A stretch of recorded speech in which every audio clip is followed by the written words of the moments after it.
Then there was sprain 9, the first date sprain.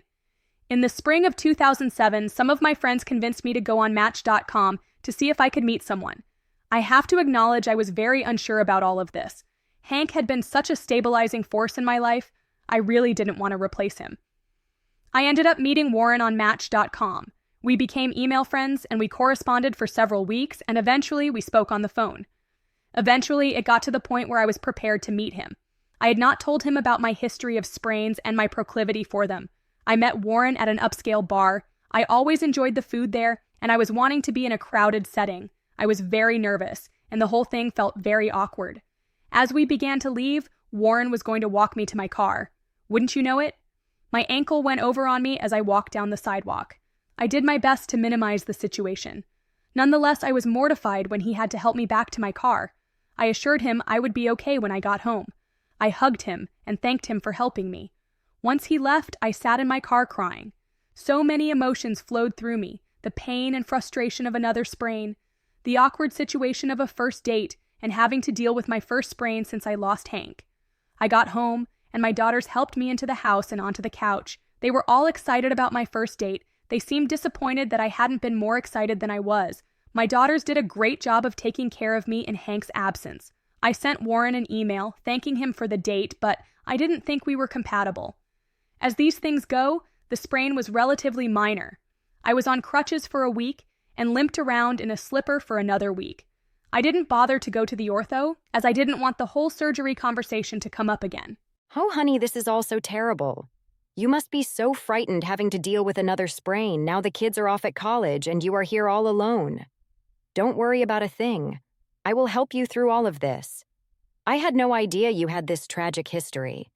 We have never really hung out much before, so I never really got to know you. Fast forward to this past weekend. I find myself alone, as both of my daughters had now gone off to college. On Sunday, in the name of reclaiming my home as my very own, I went out to work in the garden. I would always wear jeans and work boots when I worked out there. Hank and I had started the garden together 3 months before he died, so I always saw it as another connection back to him.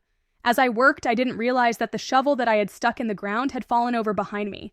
As I backed up to look at some flowers, I stepped on the handle of the shovel. Over I went, on my bad ankle again. I knew right away this was a bad one. I crawled back into the house and managed to get the work boot off my swelling foot. It immediately blew up as bad as it ever had. At that moment, I realized how alone I was without Hank and without the girls. I felt as scared and frustrated as I did for those first 2 sprains when I had no support and was largely on my own. Hank had always been so good taking care of me when I was injured. Clearly, I had been spoiled. I was going to be struggling on my own again, and it was shaping up like this is a bad one. I sit here now all alone, facing the prospect of yet another bad sprain and the inevitable surgery that I would need to subject myself to. Sitting here helplessly as a captive audience seemed like a good time to reflect on the history of my many sprained ankles and how they are interwoven into the fabric of my life. All of those old Christmas photos, the wedding photos, trips to the beach, gatherings of friends and family, there I am, with an ankle wrapped in an ace or a brace, very often a pair of crutches leaning nearby. I can only hope that the surgery will close this chapter of my life. My life with Hank seems so tied to all of the sprains that I suffered while we were married. I really can't stand the prospect of dealing with these anymore now that he isn't around to help me. Half of my life has been defined by this bad ankle. Hopefully it can all become a part of my past. Oh, honey, you don't need to feel alone. I will come over and check on you every day. You have had the strength to get through all of these injuries and the tragedy of losing Hank. You are so much stronger than even you realize.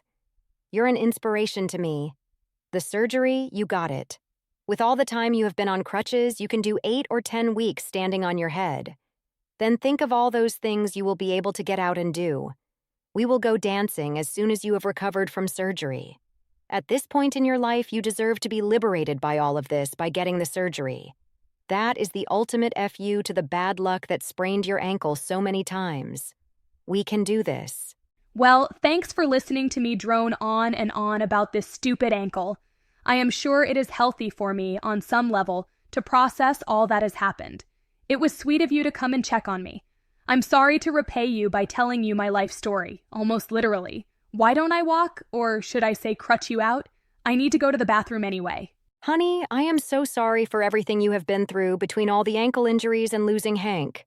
I am right across the street, so don't be afraid to call if you need anything. I will plan on coming by every day and check in to see how you are doing.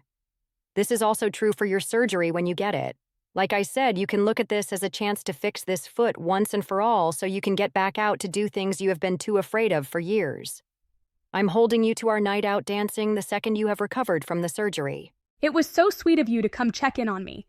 Even if I insist I am okay and you don't need to come and check on me, I will love it if you do.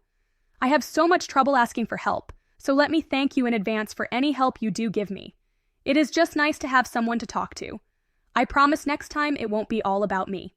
Can I get a hug? Of course, honey, I am so glad we got to talk. Don't hesitate to call me if you need anything.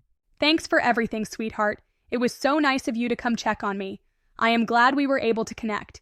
I had gotten so stir-crazy sitting here for the last 4 days by myself. Enjoy the rest of your evening.